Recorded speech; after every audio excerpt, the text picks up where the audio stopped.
Alors, on voudrait ici calculer ces nombres CNK qui sont utiles pour cette formule. Et on commence par quelques cas particuliers simples. Par exemple, CN0. 0 succès en N épreuves. Combien de chemins? Un seul ici. Voilà donc une première formule. CN0 égale 1. Et c'est aussi égal à CNN, c'est-à-dire N succès en N épreuves. Un seul chemin qui est ici. Alors, on a vu aussi un succès en N épreuves. Alors, le succès, il peut être à la première, ou deuxième, ou troisième, etc. Ou Nème place. Il y en a juste N. Alors, en fait, ces nombres ici, on peut les lire ici. C'est-à-dire 0 succès, c'était ici. Le 1 qui est ici, il devrait être devant ici. De la même façon pour le CNN qui vaut 1. Alors ici, le petit n qu'on lit, c'est pour un succès, c'est le 6 qu'on lit ici. De la même façon, ce nombre aussi est égal à Cn n-1, c'est-à-dire que n-1 succès, ça fait un échec. Et ce nombre-là, ça correspond bien à n trajets différents. Voilà, c'est le 6 qu'on lit ici. Alors après ces petits calculs qui nous seront bien utiles pour la suite, on va montrer cette formule. On va voir qu'elle n'est pas si compliquée que ça. On veut décomposer ce nombre nk en ces deux nombres un peu plus petits. Alors, CNK, c'est le nombre de chemins en n étapes contenant k succès. Alors, un point important ici pour la preuve est que depuis le début, k est entre 0 et n, valeur permise. Ici, k est strictement positif et strictement inférieur à n. Autrement dit, il y a au moins un succès et il y a au moins un échec pour que la formule fonctionne. Alors, n étapes contenant k succès, soit il commence par un succès, et ensuite, il reste n-1 étape, contenant combien? K-1 succès, puisqu'on veut k succès en tout. Alors, combien est-ce qu'il y a de tels chemins? Il y en a exactement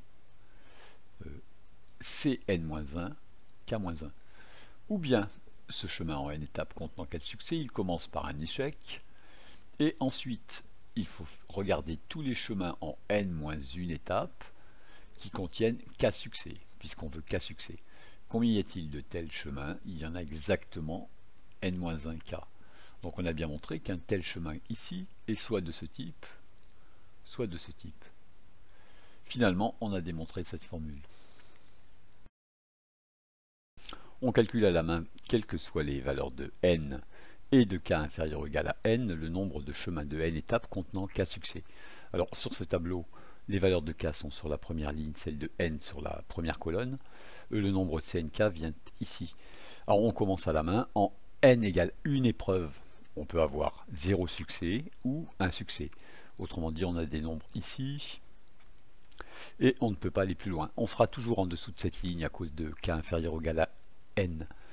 En deux épreuves, on peut avoir un seul chemin avec 0 succès. Il y a deux chemins avec un succès, succès-échec ou échec-succès, et un seul chemin avec deux succès. En fait, sur toute la première colonne, on a des 1 à cause de cette formule. Il y a toujours un seul chemin avec 0 succès. Donc ici, on n'a que des 1. Voilà, ça sera important ensuite. Et on n'a que des 1 aussi sur cette diagonale à cause de cette formule. Il y a un seul chemin avec n succès. C'est le chemin où il n'y a aucun échec. Autrement dit, on a des 1 partout ici. Mais l'essentiel pour remplir notre tableau va être cette formule. Alors, on regarde ce que ça donne ici. Cn-1k-1 est ici. Et Cn-1k est ici. Autrement dit, cette formule d'addition peut s'écrire comme ceci sur n'importe quelle case du tableau. Voilà, la somme de ces deux cases, c'est celle-ci. Alors, quand on sait qu'il n'y a que des 1 sur la première colonne, on peut remplir ligne par ligne le tableau. Par exemple, ici, 1 et 2, 3, 2 et 1, 3, etc. Bien sûr, ceci n'est pratique que pour les petites valeurs de n.